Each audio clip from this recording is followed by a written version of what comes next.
ഇപ്പം പീഡിപ്പിക്കപ്പെട്ടു എന്ന് ഒരു പെൺകുട്ടി ആരോപിക്കപ്പെട്ടാൽ എൻ്റെ കുടുംബചരിത്രവും എൻ്റെ പേരും എൻ്റെ മേൽവിലാസവും എല്ലാം വരും.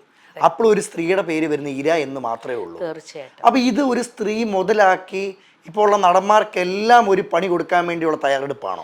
അല്ല, അത് മുതലാക്കുന്ന ആൾക്കാരുണ്ട് കേട്ടോ, ഇല്ല എന്ന് ഞാൻ പറയുന്നില്ല. പക്ഷെ ആരും നമ്മൾ പേരെടുത്ത് പറയുന്നില്ല. കാരണം ഇതൊക്കെ ഓരോരുത്തരുടെ അനുഭവങ്ങളാണ്. എൻ്റെ അനുഭവങ്ങൾ എനിക്ക് മാത്രമേ പറയാൻ പറ്റുള്ളൂ, തീർച്ചയായിട്ടും വേറൊരാൾക്ക് പറയാൻ പറ്റില്ല. പക്ഷെ ആ അനുഭവങ്ങൾ ജനുവിനാണോ എന്നുള്ളത് ഞാനാണ് വിശകലനം നടത്തേണ്ടത്.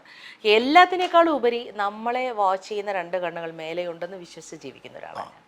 നമ്മൾ ഈ ഭൂമിയിൽ ഉള്ളത് മാത്രമല്ല, അതൊക്കെ നമ്മൾ അനുഭവിച്ചുകൊണ്ടിരിക്കുകയാണ് ഇപ്പോൾ, അല്ലേ?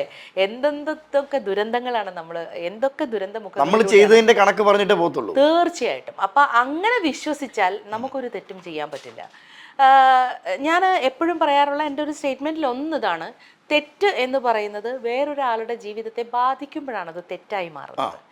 അങ്ങനെ ഇപ്പം നമ്മൾ പറയുന്ന ഈ അലിഗേഷൻസ് അനാവശ്യമായിട്ട് ഒരാളുടെ കുടുംബത്തെയോ അയാളുടെ വ്യക്തിത്വത്തെയോ ബാധിക്കുമ്പോൾ അതൊരു ഏറ്റവും വലിയ ക്രിമിനലിസമാണ്. ഇപ്പം ഞാനാണെങ്കിൽ പോലും മനസ്സിലാക്കുന്നത്, ഒരു സിനിമ നടന്റെ തെറ്റ് ചെയ്യാത്തൊരു സിനിമ നടന്റെ പേരും ചരിത്രവും വന്ന് അവരുടെ നാളെ നിയമം തെറ്റുകാരനല്ലെന്ന് പറഞ്ഞിട്ട് കാര്യമുണ്ടോ ചേച്ചി? ഒരു കാര്യമില്ല, ഒന്നും ചെയ്യാൻ പറ്റില്ല. കാരണം എന്ന് വെച്ചാൽ കൈവിട്ടുപോയ ആയുധവും വാവിട്ടുപോയ വാക്കും തിരിച്ചെടുക്കാൻ പറ്റില്ല എന്നുള്ളതാണ്. അപ്പോൾ ഈ പറഞ്ഞ അലിഗേഷൻസ് അങ്ങനെ വന്നു പോയി കഴിഞ്ഞാൽ പിന്നെ ഈ പറഞ്ഞതുപോലെ നിയമം കണ്ടെത്തുകയാണ് ഇയാൾ വിമുക്തനാണ് എന്ന് പറഞ്ഞിട്ട് അത്രയും കാലവും അയാൾ അനുഭവിച്ച ആ വേദനയുടെ ട്രോമ മരണം വരെയും അയാൾ അനുഭവിക്കേണ്ടി വരും. അതാണ് ശാരീരിക പീഡനത്തെക്കാൾ ദുരന്തമാണ് മാനസിക പീഡനം. ഈ മാനസിക പീഡനത്തെ പറ്റി ആരും ചർച്ച ചെയ്യുന്നില്ല ഇവിടെ. മാനസിക പീഡനമാണ് ഏറ്റവും വലിയ പീഡനം. അതാണ് ഞാൻ പറഞ്ഞത്, സ്ത്രീയും പുരുഷനും ഒരുപോലെ പീഡനം അനുഭവിക്കുന്നതാണ്, ശാരീരികം മാത്രമല്ല പീഡനം. അപ്പം അങ്ങനെ പറയുകയാണെങ്കിൽ പല സ്ത്രീകൾക്കും ഇപ്പോൾ എന്തുകൊണ്ട് നിങ്ങൾ പറയുന്നില്ല, എന്തുകൊണ്ട് നിങ്ങൾക്കത് സംഭവിച്ചില്ല എന്ന് പറഞ്ഞാൽ സംഭവിച്ചില്ലെന്ന് ആരും പറയുന്നില്ല. അത് ശാരീരികമാവണമെന്നില്ല. പീഡനം മാനസികമായിട്ട് ഒരുപാട് തകർത്ത ഒരു വ്യക്തിയാണ് ഞാൻ. എൻ്റെ ലൈഫിൽ ഒരുപാട് മാനസിക പീഡനങ്ങൾ ഉണ്ടായിട്ടുള്ള ഒരാളാണ്. എൻ്റെ ഒരു ചെറിയമ്മയുണ്ട്. ആ ചെറിയമ്മ ഗവൺമെൻറ് സ്കൂളിലാണ് പഠിപ്പിക്കുന്നത്. അപ്പോൾ 4ാം ക്ലാസ്സിൽ സാമൂഹ്യ പാഠം പഠിപ്പിക്കാൻ വേണ്ടിയിട്ട് ചെറിയമ്മ ക്ലാസ്സിൽ അതിലൊരു കുട്ടി 4ാം ക്ലാസ്സിൽ പഠിക്കണുള്ളൂ എന്ന് ആലോചിക്കണം. ആ കുട്ടിയുടെ ബോഡി സ്ട്രക്ചറിലൊക്കെ ഒരു വല്ലാത്തൊരു വ്യത്യാസമുണ്ട്. ആ കുട്ടിയുടെ പെരുമാറ്റത്തിൽ മറ്റുള്ള കുട്ടികളോട് പെരുമാറുന്ന ഒരു പക്വത വന്ന ഒരു കുട്ടിയുടെ പോലെയൊക്കെ ഉള്ളൊരു പെരുമാറ്റം പോലെ.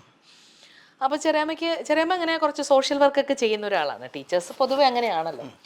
അപ്പോൾ ചെറിയമ്മ എന്ത് ചെയ്തു, ഈ കുട്ടിയുടെ ഇത് ശരിക്കും എന്താണ് എന്നുള്ളത് അറിയാൻ പുള്ളിക്കാരിക്കൊരു ജിജ്ഞാസ. അപ്പോൾ ആ കുട്ടിയായിട്ട് ഭയങ്കര കമ്പനിയായി ആ കുട്ടി എല്ലാം തുറന്നു പറയുന്ന ഒരു അവസ്ഥയിലേക്ക് എത്തി. അപ്പോൾ ചെറിയമ്മ ആ കുട്ടിയോട് ഓരോ കാര്യങ്ങൾ ചോദിച്ചു തുടങ്ങി. ചോദിച്ചു വന്നപ്പോൾ അറിയുന്ന സംഗതി എന്താണെന്ന് വെച്ചാൽ, വൈകിട്ട് 7 മണിക്ക് ശേഷം ആ ചുറ്റുപാടിലുള്ള 4 അപ്പാപ്പന്മാരാണ് ഈ കുട്ടീനെ പീഡിപ്പിച്ചുകൊണ്ടിരിക്കുന്നത്. അതെല്ലാ ദിവസവും.